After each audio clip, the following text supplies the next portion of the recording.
Welcome back, guys. Now I'll shed some light on these tasks.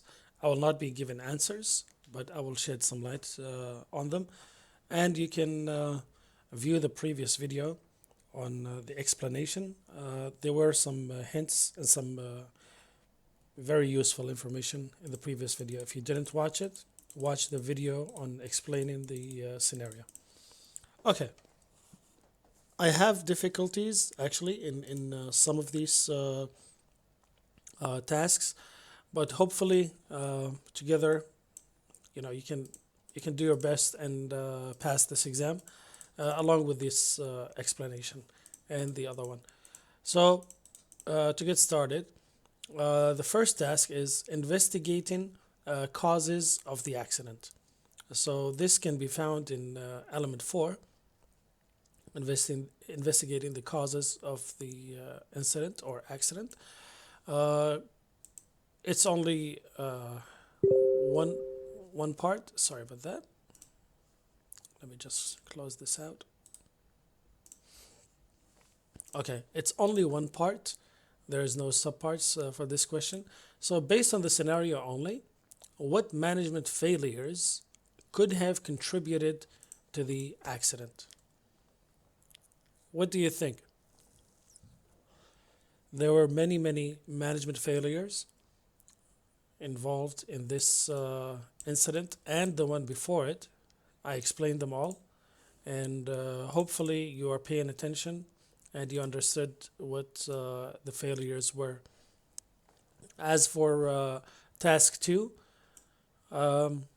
it says basically reporting the accident. It's also in task 4, it's also in element 4, but you can find some useful information on this in element 1 as well. Task 3, suitability of the generic risk assessment. Generic risk assessment. Actually, let's go back to task 2. It says, why must this most recent accident be reported by the employer to the competent authority? And B says, how would you notify this most recent accident as the employer?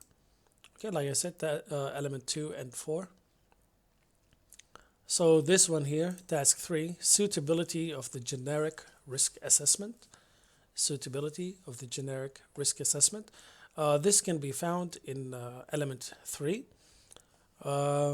Based on the scenario only, comment on the company's approach to assessing health and safety risks. So this question or this task is worth 10 marks. 10 marks. You're required to give at least 10 points only from the scenario.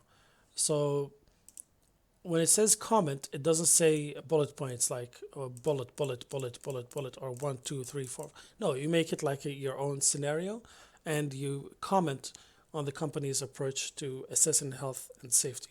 For example, you say this company has a good approach to health and safety, seeing that the manager was personally involved in the task, doing this, and that. Or you can say, the assessment of risks is not good because the manager was not doing this, and that. And don't make lists. Just make make it like a story of your own. Task 4, improving organizational health and safety culture. Now, I have pointed out a lot of things. This is worth 20 marks. Okay, 20 marks. If you get this correctly, and the other ones, even if you make a few mistakes, you are most likely going to pass. So I have 2 videos on the safety cultures, negative indicators and positive indicators. They are published on my other channel. You can see them. So question 4, you need to pay attention to the wording. Okay, what appear to be the positive, okay? What appear to be the positive indicators of health and safety culture at the removals company? Note, you should support your answer where applicable using relevant information from the scenario. Now, how I would say, I'll give you an example. For example, I say it is a very good indicator.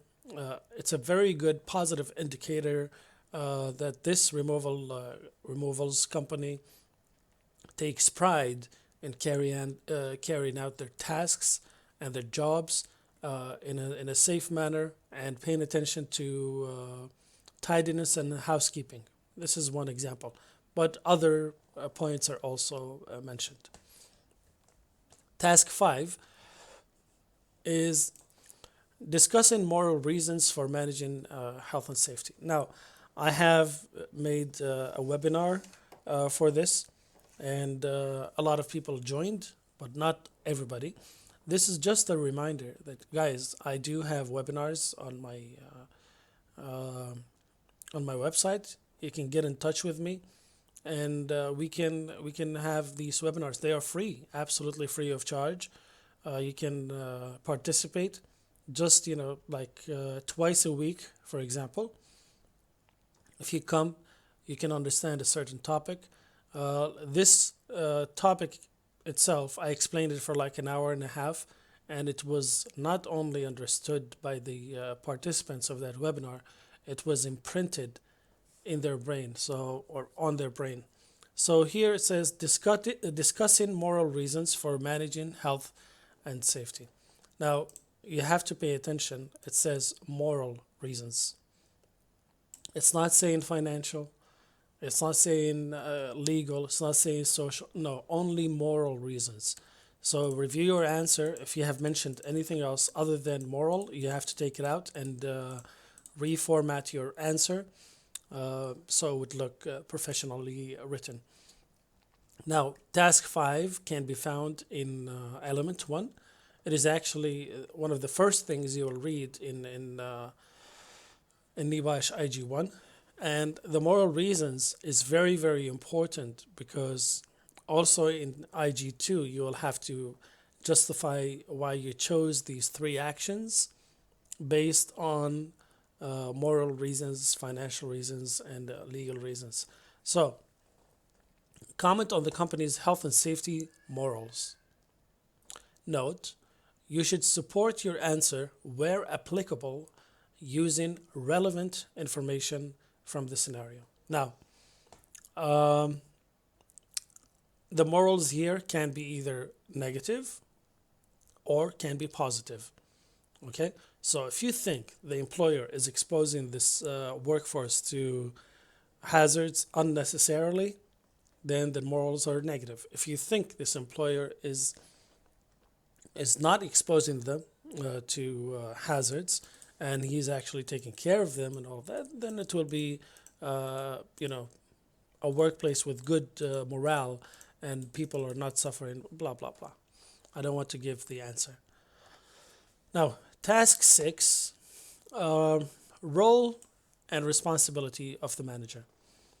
Within the health and safety management system, the role of manager has specific health and safety responsibilities for assessing removal requirements.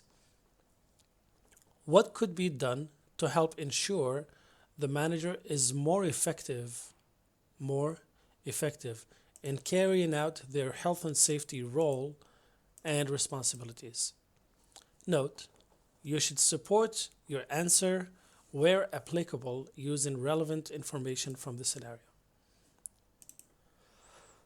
Now, you should support your answer from the scenario only, but if you don't know what to look for within the scenario, what you have to do is go to element 3 and read about the roles and responsibilities of a manager. Okay, that is the best advice I can give you. And I will give you another advice at the end, before the end of this video, So make sure that you watch it. Task 7, review and first aid arrangements. Now, this whole section is in element 3 as well. First aid arrangements. 7, this is two parts. You are asked to review first aid arrangements at the removals company. A, this is worth 15 marks. So 15 marks here, and 20 for the safety culture, 10 here, 10. Come on, you got this. You guys got this. What would you consider in your review to determine if first aid provision is realistic and proportionate at the warehouse? Now, it's saying at the warehouse. Okay? It's not saying in the truck. It's not saying in the site office. At the warehouse. Note, you should support your answer where applicable using relevant information from the scenario. But you do not need to itemize specific first aid equipment. So you don't have to say, okay, we have 3 tourniquets, 3 bandages, 5 syringes, 1. No, you don't have to do that. All they need you to do is to, what would you consider in your review to determine if first aid provision is realistic and proportionate at the warehouse, okay? And you do not need to make an itemized list. Part B, what additional considerations, okay, now, additional. Now here it says, what would you consider, right? What would you consider? So whatever you mention here in part A cannot be mentioned in part B. Why? Because it's very, very simple. It's saying what additional, see? So in addition to this, what would you say here? What additional considerations would be in your review to determine if first aid provision is realistic and proportionate for drivers and porters involved in remote removal activities? Now, this one here is talking about the warehouse first aid provision. So if an accident happened there, do we have any first aid kits and what not, right? But here it's saying what additional consideration would be in your review to determine if first aid provision is realistic and proportionate for who? For drivers and porters. Why do they have to have first aid provisions? Because they are involved in remote removal activities. Remote means away from wherever they are normally stationed. Note, you do not need to itemize specific first aid equipment, just like here. Okay? And like I said, this can be found in element 3. Task number 8. Reactive monitoring. Information that gives cause for concern. Reactive monitoring. Information that gives cause for concern. Based on the scenario only. Okay? Based on what? On the scenario only. Comment on results of reactive monitoring at the company that should be a cause for concern. Now, we know that there are active measures and reactive measures for controlling workplace hazards and risks, right? Right. Now, what is this and what is that? The active or proactive monitoring measures, they are things we do before the accident. There are things we do so we don't have accidents. Okay? Reactive monitoring are things we look at, are things we look at, or things we do to find out why the accident happened. Okay? So the first one is active, or some people call it proactive. They are both the same thing. Active or proactive, we do them so we don't have accidents. But even with all these things, if an accident happens, we will have to review the reactive monitoring steps we have. So the active is before the accident, reactive is after the accident. Okay? It's really, really very, very simple, guys. And of course, like we said, um, all this information can be found in your syllabus. So you don't even have to have any additional sources. And for this specific question, you will find the answer in the first, in the beginning of element 4.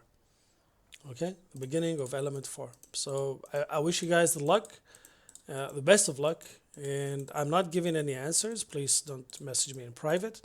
And what I wanted to say before is that get in touch in the group or in person or through email, whatever. I will have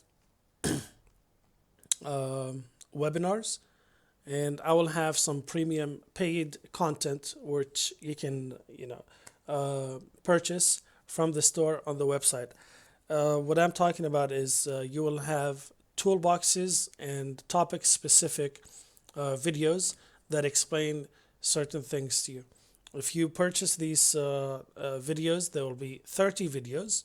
It's a whole package, and it's going to be very, very affordable, very cheap. Actually, you cannot afford not to buy them.